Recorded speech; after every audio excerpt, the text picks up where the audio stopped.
Welcome back to Franchise Audio. A lot of you guys, before Jay even introduces himself, you guys should know who we are by now. But before Jay introduces himself, a lot of you guys have been telling us something about the situation with the sound and the mics. We're gonna hold these motherfuckers now. Then What's I'm up? holding this shit. What's up, everybody? It's fucking Jay. Welcome back to Franchise Audio. Thank you for tuning in. Yeah, we've had a couple hiccups with the sound, things of that nature, but we're still rocking. It's not the end of the world. You guys will be all right. Yeah, and I hope it's just Jay and not fucking Jay. I hope you're just not fucking Jay. Now, today is fucking Jay. Yeah. I'm humping different today. I'll tell you what today is. Today I'm a little upset. And it's not stock market shit, as per usual on this podcast. I'm a little upset, and I'll tell you why. I just took a fantastic fucking trip. An amazing trip. One of the best trips of my life. And I had the pleasure, the absolute elegance and class to fly into Phoenix, Arizona. Apparently, the best or the friendliest airport in the United States of America. Unbeknownst to me, wow. I'm flying into Phoenix. We're staying here one night.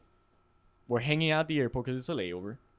And we just happen to be in the friendliest airport in the nation. In Phoenix? In Phoenix. Did you know that? Dude, I know nothing about Phoenix. Phoenix sounds like one of the wackest places on earth to me. I mean, ask Devin Booker. I bet he's dying to get out of there. It's a fucking desert. It's a desert. Look, the I place. don't fuck with that. The place was okay. All right, I'm not gonna bash on Phoenix because I had a good time in Phoenix. There's a couple of fucking raw bars out there. If you guys are into going out and stuff like that, it's up and coming. Yeah? Phoenix in the middle of the desert. That's what Now you're gonna get me riled up. Now you're gonna get me from upset to kind of hype. Okay, there's this bar. So you walk into the bar and it's like a speakeasy. Yeah. Everything's blacked out in the bar, so everything's dark as shit. And on the outside, there's no name. So you come in, you get ID'd, and the drinks are all drinks that are flavored, but they have like sexual innuendos and shit like that. On the wall of the bar, they have Polaroids of people flashing their asses. Okay, I remember this. That's right. There's some cheeks. Yeah, it's a pretty fun place. You know, it's up and coming. But that's not. So you're not going to tell anyone that you put your ass on the wall? I put my ass on the wall. 100% I put my ass on the wall. I put Okay. my ass on the wall. Nicole might have put her ass on the wall. Some people may have put their ass on the wall that were in the party that we were in. But You guys get nasty on vacation. I mean, Asses on the wall. Like, what's going on in Phoenix? I'd hate to be the guy that You weren't tells even you in I get California yet. You guys are already getting slutty. What's going on here? nasty. I mean, you know me. But unbeknownst to me, I step into the friendliest airport in the nation. So I'm like, fuck, this is going to be a great experience then. The Skybox. That's what they call it, the Skybox. I walk up to American Airlines. I'm there, checking in. And the lady in front of me asked the American Airlines lady a question. And the American Airlines lady turned around and said, hey, I'm not speaking to you. I'm speaking to someone else. Already, we're off to a great start in the friendliest airport in the fucking nation. Telling you, it's the desert, man. That thing does things to people. All that sand. I think it's the heat, but Miami people are at least they're shitty about it, and they're shitty about it like in a non-condescending way. Like if they're gonna be shitty, they're just gonna be shitty. Okay. I'm actually on the other spectrum of Miami people. I actually like it here, and I like the people that live here. Yeah? Except the drivers. Yeah, I like the people that live here too, but for the most part, if you're gonna be shitty, you're gonna just be shitty in Miami. So she's being condescending. So we're like, oh, whatever. We're getting helped out by some lady. We already paid for our baggage. We're getting helped out by some lady, and it legit takes 25 minutes, and the lady doesn't say a word to us. We Nothing. have no update. We're just there waiting. She's just scanning, putting She's shit like, into the system. God knows what she's Well, putting. I don't know what's happening. And then finally, and this isn't a big deal, right? I'm over fucking. This is the hype of the story. Anyway, we're walking out, and I don't know where the fuck to go because everything is with the little sanctions.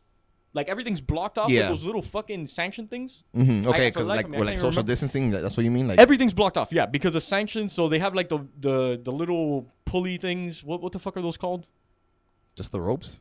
Yeah, whatever, the ropes. Let's call them that. And I get to the point where I'm like, okay, I don't know where the fuck I'm going. I just open one. I'm just gonna walk right out then.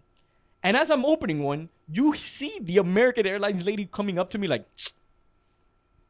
shaking her head and shit. And I go, my bad, I didn't know where to go. And she goes, yeah, well, you're not supposed to be here anyway. Wow. I mean, I love that. I turned around. No wonder she's so upset. I turned around and told her I loved her. Because what am I fucking supposed to do? Yeah. So we're getting onto the airplane. This is leaving. We're coming back to Miami, right? We're getting on the airplane. And as we're getting on the airplane, Nicole has a purse, a book bag, and her carry-on. So you Okay. can take a personal item and a carry-on. If you've never taken a flight, there you go. And as we're getting on this fucking plane, The lady looks at her. She's like, have a great flight, but put your purse inside your book bag. And Wow. Nicole, If you're gonna fly, you're gonna do it the right way around here, huh? Nicole goes, okay. We've been flying like legit with her purse like over because it's a small ass purse. I'm not talking about like a fucking Louis Vuitton handle bag. I'm talking about something like you could maybe fit wipies in it, and that's pushing it. I'm talking about a small purse. And as she's putting it in, she's gonna continue walking. The lady goes, no, stop right there, get back, and put the purse inside your bag. So we have to stop the entire line, go to the side, and start putting this shit in the world's friendliest airport. Fine. I say, like, jokingly around, Nicole says this to me as a shitty little kid. And I could tell he's shitty because I could get the fucking vibe from the guy. He's asking the questions. You know what the kids do. They get riled up. You see him a little hype. And Nicole goes, the cherry on top would be if that kid sits behind us. And guess who the fuck sat behind Eddy? On a 4.5-hour plane ride. But we're not in a simulation? Okay. I'll let you continue. The kid's name is fucking Ryder. And Jay, I don't know if you like kids, but I'll be honest. I like no one named Ryder. Just as a side note right there. No one named Ryder or Hunter. You, listen, I'm sorry if anyone's listening that has any kids named Ryder or Hunter, but you destined them to be scumbags. And I don't fuck with that. Kyle's up there. These are just names that I'm throwing out there. Kyle? Like Kyle? Yeah. And any abbreviation or form of it. No, I feel like now you're just being a little mean. All right, I'm a piece of shit. Anyway, that's not the point. The point is that this Ryder kid sits behind your boy. And I don't know if I've ever stated this clearly on the podcast. I like a very selective handful of kids in my life. Very selective handful of kids that I could tolerate. And they mostly are related to me. Kids are mostly shitty, man. Kids can be the worst. They can be. I don't even like to blame it on kids. It's more so the parents, because the kid doesn't learn how to be that bad. The parent allows them to be a little terrorist, and that's what gets me. This kid was worse than a terrorist, and the mom had no control. That's what I'm saying. Yeah, that's when I start to lose like a little bit of hope in society. You know you're fucked on the airplane, as I'm a little bit reclining my seat back, and I just feel the first kick. I feel it, and I'm like, fuck. I'd hope not. I almost had a little bit of hope. I'm looking around. I turn back, and there he is. The mom goes, and I thought this was going to be a situation that's under control. The mom looks at him, and she goes, hey, don't do that. There's people sitting in front of you. As he kicks Nicole's seat, and I feel it, and she's sitting next to me, so I feel the fucking vibrations of the seat moving. That's how hard he's kicking this shit. And he's like, oh, okay. I'm like, oh, okay. It's not going to be a bad plane ride. I couldn't sleep a second on that fucking plane. Nothing. As Ryder was fucking playing with his little sister and his mom was letting him do whatever the fuck he wanted, he would go from the seat to the floor playing crossword puzzles. This kid would punch the fucking seat when he got the crossword puzzles bad. You're fucking 8, man. What the fuck can you spill? Yeah, and why are you even doing crossword puzzles at 8 years old? You should be playing a Game Boy. And I understand now. I'm always the first one to say I'm never going to get my kid an iPad. But if he's a fucking terrorist, I'm getting him 2 iPads. How do you feel about putting other people's kids in timeout? Great question. This is something I struggle with all the time. And you know me, dude. Like, I have very few buttons. Once you start fucking pushing my buttons, you're going to get me going. I'm laying on the seat, and I'm finally, like, about to fall asleep, and I feel one more kick. And I didn't want to turn around. I didn't want to turn around the moment and put the mom in a bad spot, because she at least kind of tried. This kid just doesn't give a fuck about her. Yeah, that's the worst. He doesn't give a fuck. It's like, even if she threatens him with timeout or hitting him, he's wiping his ass with it. And these are the worst kids. Yeah, at 8 years old, when you already have your parent figured out like that, that's no good. She's calling her bluffs. I feel like they're playing fucking poker. And I turn around, and as soon as I'm about to fall asleep, I'm trying my fucking hardest not to beat the shit out of this guy. Because I'm not going to do it. He's a fucking shithead. But I'm like, if I could do anything right now, because I was a pretty bad kid, but if I could do anything right now, I want to at least penetrate his soul. I'm going to look at him, and I hope he knows how infuriated I am. So I go, and I take a glance through the chair. Yeah. And I'm just staring at this kid, fucking fuming. I'm seriously, like, you could see the smoke coming from my ears. Fuming, looking at this kid like, look at me, you shithead. Like, mentally calling him, look at me, you shithead. And I almost felt that he looked at me, in a sense, because he did one of these, like, oh, shit. Like, he knew what was in the crack, in the crevice of the chair. So cut the bullshit, man. Fucking, if you're gonna have a kid, if you're gonna have 2 kids, if you're gonna have fucking 3 kids, get them on the aircraft and tell them not to be pieces of shit, man. And That's the best form of fucking birth control. I saw that shit. I'm just like, and the fucked up part about all these, about especially that situation, is all that kid wants really at the end of the day is just attention.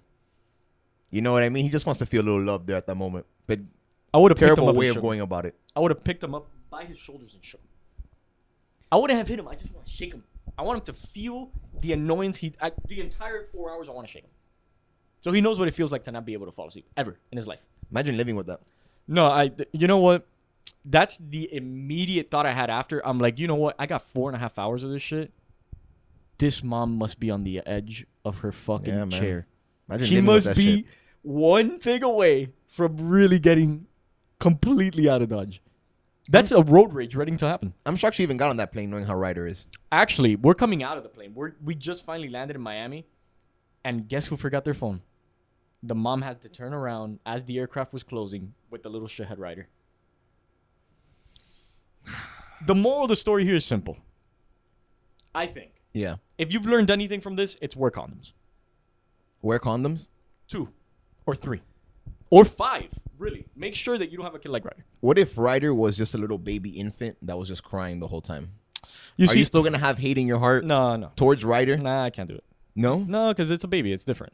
Babies are, insufferable for the most part because they're crying all the time, but they're babies. They don't know shit. It's not really their fault, right? Fuck, I feel like a hypocrite. Because Ryder upset me, but I was such a shithead as a kid.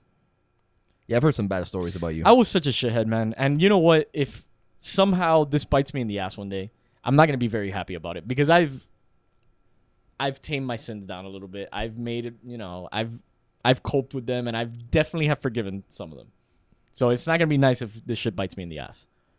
But seriously, moral of the story, if you're going to have kids, there has to be some level of respect before they ruin everybody's existence.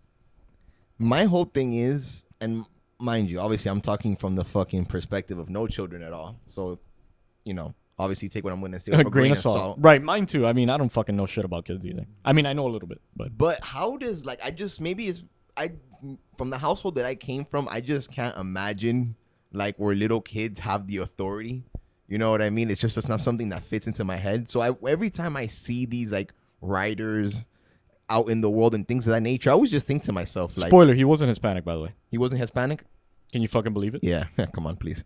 But yeah, I always just think to myself, how did someone allow this to get this bad? What's going on in your head when you're seeing your little boy, your little girl, whatever, throw these temper tantrums and doing all this crazy shit? Yeah. I'm not one to be hit your kids. You don't have to hit them. You're gonna embarrass them, but put the fear of God in them. Man, I'm not gonna just say a little bit. I'm not gonna say you should hit your kids or not. But all I know is, as a kid, I was hit a couple times, and I turned out pretty good. Yeah, I feel like I walked the line pretty well. You came After up about pretty the good. second time that I noticed motherfuckers weren't fucking around, you know what I mean? I was like, okay, I gotta go about things differently. Look, man, I got a chancleta thrown at me. If you don't know what a chancleta is, it's a sandal. They have pretty good aim in the Hispanic heritage from fucking chancletas. I turned out pretty okay. Ryder needs a little bit of aim, target practice in the back of his head with not the heaviest chancleta they can find, but something light. Which goes actually to the next thing that I wanted to bring up, which is, did you see the backlash that Kevin Hart was getting for his kid? Unfucking fortunately. Dude, I think obviously a lot of things are wrong with the whole situation, right? If no one knows what we're talking about, essentially Kevin Hart got some shit put on his name because he had his little baby girl, or is it baby boy? I don't even remember. But it was his little girl, if I'm not mistaken. Is it a girl? Don't quote me. Almost positive it's a girl. Almost positive. His little bundle of joy, right, that he brought into this world recently. Yeah. Or that his wife brought into this world recently. You're good, Nicole. Don't worry. Yeah. That his wife brought into this world recently, right? And then basically, right, this little baby was wearing a profanity laced shirt, right? And a lot of people had their panties in a bunch about it. It said 0 fucks given. 0 fucks given. Just like his comedy special, Daddy's Job is essentially what the little baby had on her shirt. And people really had their panties in a bunch about that. It's his fucking kids, and I feel like you should mind the business that pays you is what I feel like you should do at the end of the day. They were asking for social services to take a look and take away the kid from Kevin Hart. What in the fucking world gives you that right? Were you on a fucking plane for 4.5 hours with a shitty ass kid getting your fucking seat shaken? You were not. So what in the fucking world does a picture of Kevin Hart showing on his IG his kid wearing a Zero Fucks Given shirt promoting his comedy, or even so, you think that kid gives zero fucks? That kid's shitting his pants or her pants. Yeah, and someone's wiping Every his ass second. for it. And someone has to wipe it. You think he gives a fuck? No, but in all seriousness, this is how I feel. I feel like, one, you should mind your own shit, your own business. Mind the business that pays you. That's not your job to be that guy, the parent, because they'll like call social services, but they wouldn't be the ones to take care of the kid. Of course not. They don't give a fuck about that. Oh, they just want him out of the hands of Kevin Hart, the father? What the fuck does that even mean? Also, too, with Kevin Hart, it's a little tricky because he's been in like the public Public eye, yeah. the public crossfire or crosshairs before with like, you know, like anti-Semitic, like, you know, quotes and things of that nature. So people already kind of have their panties in a bunch a little bit. They're waiting to cancel him for anything. When it comes to him, bro, but I feel like kind of just everyone just needs to vibe a little bit. Let's just chill. Let's just relax. Let the fucking guy dress his kid up whatever the fuck he wants. I see people dress their kids up in all types of costumes and they have photo shoots with them. Do I get mad at them? No. Some of them are cute. Some of them are fucking ridiculous. Yep. But what the fuck? Look, this is how I feel, right? And this is a more like, I guess, philosophical approach to what you see. Words are just fucking words. That is true. They're just words. It's the context of what you use your words that define the intention behind the word. If I told you, yo, this sauce is fucking great, or yo, you're a fucking idiot, fucking is the word there, but it's two different contexts. Zero fucks given, what does that mean to you? There's no harm there. You get what I'm saying? Yeah.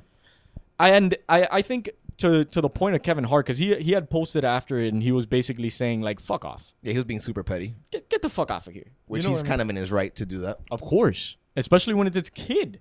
Question though, right? Because there's a couple people that are saying like, you know, as a parent, you should be smarter and you shouldn't put your kid in this type of situation, right? And you shouldn't try to spread like, I guess, these negative words around and things of that nature. Do you think there's any base there? Like, do you think these people have kind of like... No, and here's why. At the end of the day, that's the parent, right? Yeah. Unless there's actual like abuse that you could prove that is provable. Yeah, that's what I was thinking too, man. What in the world? I was kind of thinking the same exact thing. What in the world? Because you have to be very careful on the line that you tread there, because you're taking a kid away from a parent. Psychologically, like, let's start off there. Psychologically, that has crazy demeaning effects on children, because they need their parents. They need their parents in a big way, which is why divorced kids have a lot of internal issues, because they're missing one side of the parent. Yeah, no one's going to love you like mom and dad. It's a different type of love and it's a different type of nurturing. But besides the point on that, you have to be very careful, because you're not taking care of that kid. You don't know if social service is going to be any better. And dude, like, at the end of the day, what's going to happen? Like, you take a kid, you put him in an orphanage, or you take a kid, you put him in social services, and you take a kid from his parent, who knows what's really good for him. Also, Kevin Hart is kind of a fucking bazillionaire. I'm sure that kid is in a great spot. Yeah, I mean, you can tell his kids, like, for the most part, they come from like a happy home. And he seems like he likes his kids. Like, maybe not his wife so much, because he's cheated on her and everything, but he seems like his kids he's kind of fucking with. You can tell he loves them. Just he brings them up in just about like every special he has. Some in like some good lights, some in like some funnier lights than others. Yeah. But man, you can tell, bro, at the end of the day, he's a comedian. You know what I mean? Like, his sense of like reality and like how far like you should take things is a little like different than just the regular day, everyday person. You know what I mean? Like, he leads with humor. And here I'm gonna go heavy handed here. Comedy's the one place that you guys gotta stop fucking canceling people. Just stop it. I agree. Fuck off, man. Let comedy be comedy. Let comedy be something that makes you think. Let comedy be what it's made to do, which is make you laugh about shit that you don't agree with. I think so, man. There's a lot of studies that have shown like the actual laughter and, you know, and everything does. Hold on, okay. Actual laughter.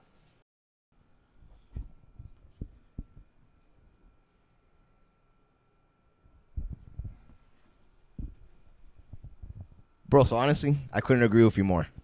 There's been a bunch of studies that have shown that just laughter and humor and comedy just make you a happier person all around.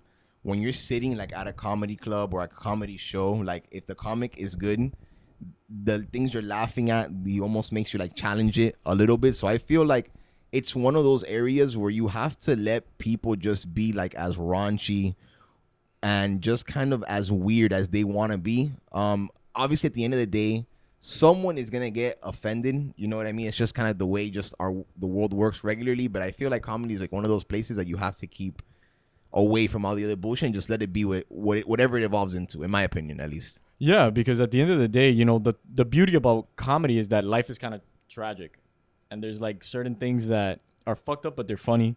Then there's certain things that are just fucking funny. And then there's certain things that like make you think.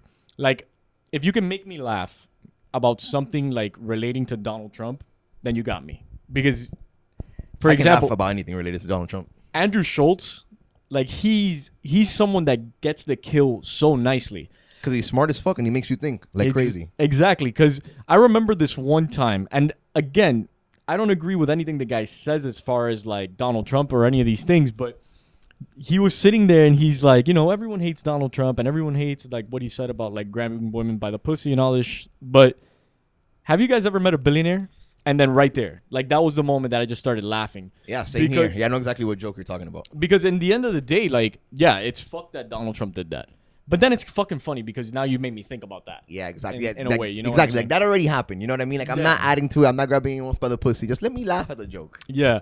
And so I think that's where the kill happens. And that's where I think people need to understand that comedy kind of has to operate. Like kind of has to be funny. There's stereotypes in every culture. There's stereotypes in every religion. There's all these things. And comedy makes fun of everything. There's no like, you can't make fun of something in comedy. Yeah. I think you said it perfectly. I feel like at the end of the day, like as long as you are being funny, you know what I mean? That's and as long as you're leading with humor, not that I want to say everything and anything is excused because like that's just not the world we operate in. Of course. But like I will say that it's needed. It's necessary. People need that. I'm going to make a recommendation. If you're kind of stuck in the box, maybe haven't watched good comedy in a while, it's old, but go on Netflix, Sticks and Stones, Dave Chappelle. It is fantastic. And it is raunchy as shit. Yeah, because Dave is one of those comics that, again, another smart individual, brings things into a life for you that you probably haven't thought about, you know, yourself. Or maybe if you have, you spend like maybe like just a little bit of time doing, but he kind of goes deep on these issues, and it really makes you think. And I feel like that's the best type of like fucking comedy. Like I'll never forget, like Andrew Schultz has another joke, like when he talks about like women and their periods, right? And he basically talks about like as women, like they need to do a better job in terms of like in commercials, like marketing it, right? Because you'll have like this woman, like she'll like they'll have her like, I don't know, like climbing a mountain in this commercial, right? But then you're like at home dealing with your girl and she's like complaining about something stupid, and it's like, what the fuck? You're not even climbing a mountain. Like, you know, like what's going on? So it's like, you know, little things like that where it's kind of like it just makes you laugh and it makes you think. Yeah, no, because you can relate to it. There's humor in everything. You just have to be funny, and I think that's the key. If a comedian is funny, don't cancel them. Like, let them operate in that area. You know what's not funny though? I checked how much money I spent on Starbucks, and this is your money tree section. I checked how much money I spent on Starbucks in the last month and a half, and I'm not fucking proud. But I've always told you, you have a weird just love and like an admiration for coffee. I love coffee. It's my one vice, man. I will drink coffee at any point in the day, any point in the night. I think I had like 4 cups of coffee today. You see, but that's what I mean. Like I the only way I can drink coffee is if there's some type of milk involved in it. Like it has to be a café con leche. It's delicious, man. The point is though, is that I spent a fuckload of money on coffee, not needing to spend a fuckload of money on coffee. And it kind of puts something in perspective for me, and it's this. How often are you spending money, or how often are you spending money on a lot of things that you don't necessarily mean or need, like coffee or like going out to eat, or buying yourself shoes? Like how often are we doing that, like as a consumer culture, that if we put ourselves like in that moment and said, shit, like, wait, I don't really need this, how much more money you would be saving. No, that's there's a lot in that, because there's this book I read by what's this guy's name, Rami Seth, right? yeah. It's I'll Teach You to Be Rich, right? Yeah. And he basically has like he has a chapter in it that's called, it goes on like conscious spending, right? And it's basically just like the practice of like, you can afford virtually like anything you want if you spend consciously, right? Like you might not be able to afford it right now, but if you want that new car or that new bag, like if you're consciously spending your money and saving it, you know what I mean? You can get to that goal. So if like, for example, in your situation, like you kind of know like, hey, maybe you overspend a little bit on Starbucks. If you were to get like, maybe let's say spend half of what you're spending on that Starbucks and then put it into something else or into a savings account or something of that nature, then you will see that you can virtually afford whatever it is that you want to afford. I agree with that. But, you know, the other thing is that if I'm spending so much money on Starbucks, then I should probably not be like buying shoes or going out to eat every day. Like I should probably see, okay, if I really love coffee this much, then I got to cut corners other places. Exactly. So I could actually like start saving money and do things that you want to do with money. Yeah. And it put me in that perspective of conscious spending, because how often are we like rewarding ourselves in a sense, or making money work for us? I struggle with that so hard. I hate spending money on myself. Yeah. The idea of it annoys me. Like, I'd rather spend money on someone else or like something else than having to like spend money on like buying a new pair of shoes or, you know, something on myself. Yeah, and I think this year is the year for a lot of people, since they realized with all the COVID times, like you need equity. Yeah, you need to be liquid. You need to have cash. And on top of that, you need to be smart in the way cash moves away for you and makes like something happen for you. Yeah. So like investing or getting into residual income. Like if you have enough money in your bank account and it's not doing anything, like you should probably put that in a property. You should probably put that towards a business. Yeah. Because your money over time will grow. And that's what I started realizing. Like, yo, if I stopped spending so much money on Starbucks, if I just started making coffee at my house, like I would be saving a significant amount of money monthly that I could be putting towards something that I want to do. It's not as exciting though, making that coffee at your house. You know what I mean? They don't write your name on the cup at your house. You know what I mean? They don't give you a nice little whipped cream with the caramel drizzle that you like at your house. It's different. I know. And hey, Eddie, what's up? Let me take your order. Oh, you want the same as always? They do that at my Starbucks. Yeah? Of course. They sell you a whole experience, especially at Starbucks, man. They love their customers. And you know what? The CEO of Starbucks had it like made. Like he had the vision for it. The way he set up Starbucks after taking that trip to, if you guys don't know, he took a trip to Italy, saw how they made coffee over there, and like he came back to America and he's like, there has to be a revolution in coffee. Yeah, he brought the espresso basically over. The espresso, baby. And from that vision, he saved a shitload of money. He almost didn't get the deal through. You're the one that actually put me onto this podcast, because you're always looking into like interesting shit that has to do with finance. But once he put the deal through, like look what that became. Like if we started saving some money in a way that it could move in a big way, like dude, our not even dreams, but goals start getting accomplished so much quicker once you have conscious spending. In The Richest Man in Babylon, and like in that book, there's a chapter where it talks about the 5 laws of gold, you know? Yeah. And essentially like 2 of the laws are like the same thing, just worded differently, and it basically one law is the man or woman that doesn't put their earnings to work for them is a fool. And the second one is money will work for those that employ it properly and correctly. And it's true, man. Like if you see yourself, like at least me, like the little that I've been able to dabble into the stock market and being able to put it into assets that appreciate, like money, like if you put it somewhere where it will like be able to grow, like that money essentially it will grow for you. Like if you employ it properly, it will do what it's supposed to do. Yeah. If you just leave it in the bank, it's going to do what it's supposed to do. And it's just going to sit there and collect that garbage bullshit interest that it does. Look, and I'm going to be honest, guys. I personally don't have a story of losing a lot of money in the stock market this week for you guys. So what we're going to leave you with is conscious spending. What are you spending your money on? And what can you be spending it differently? You know what money does get you, though? That's something amazing. It gets you experiences. And I want to talk about the most beautiful thing I've ever seen in my life. I cannot explain how breathtaking Yosemite is with my words, I think, because you almost have to be there and feel it. Dude, that's a trip that I've been dying to go on. That was so sick that you got to go. Seeing El Capitan in person as this monstrous mountain that is basically like full vertical, and it's just a slab of wall. It's Yeah. like, it's not even climbable almost. But knowing that people have climbed it, knowing the history there, and seeing nature for what it is, just pure raw nature. Yeah.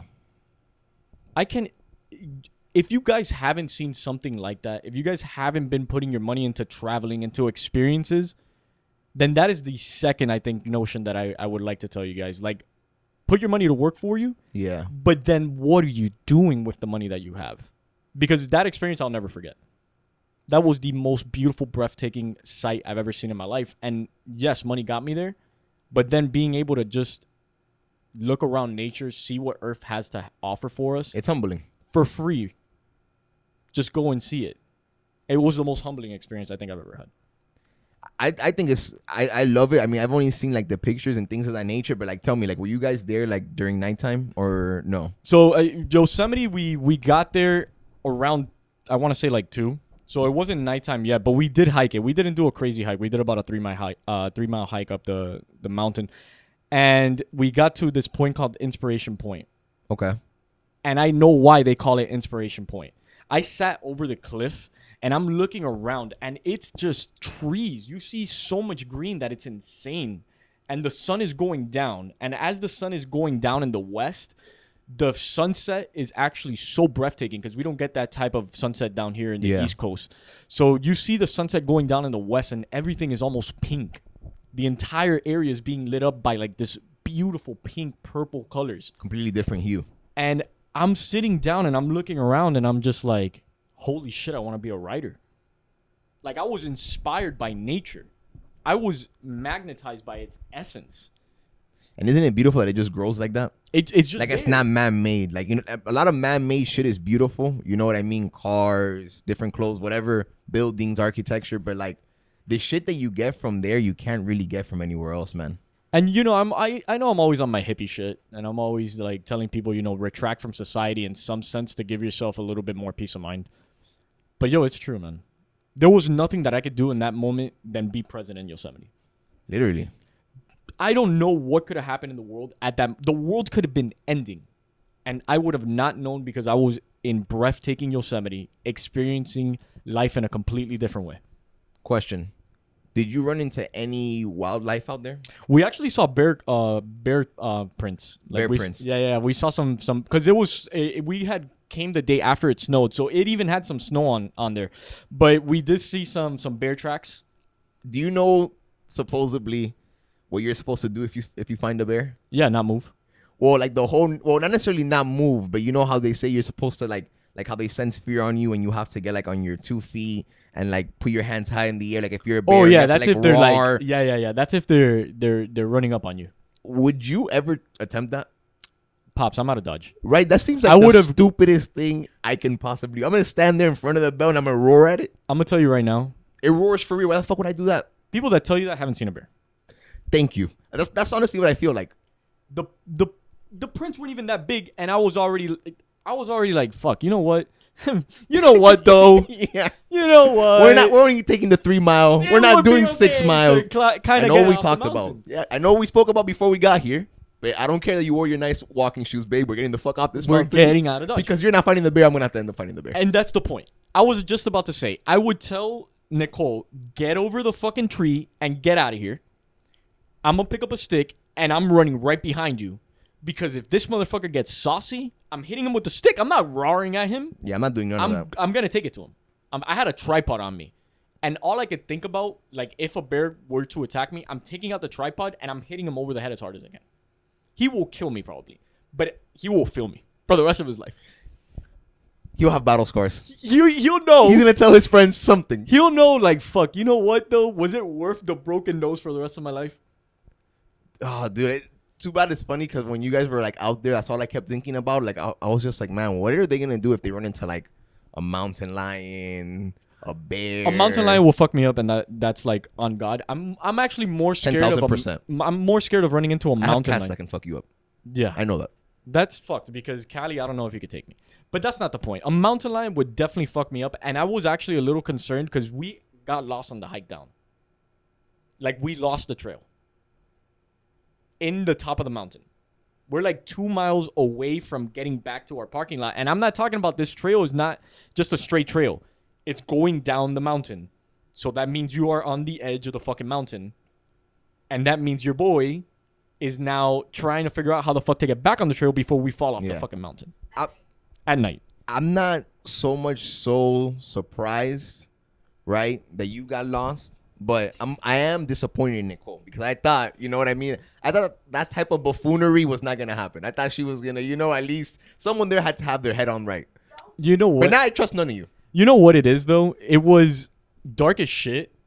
And so we lost the trail that way. That's why if you're doing something like that, you got to be careful. Just make sure, like, if it's getting dark and you're in somewhere like a national park, you're just conscious because you're in nature.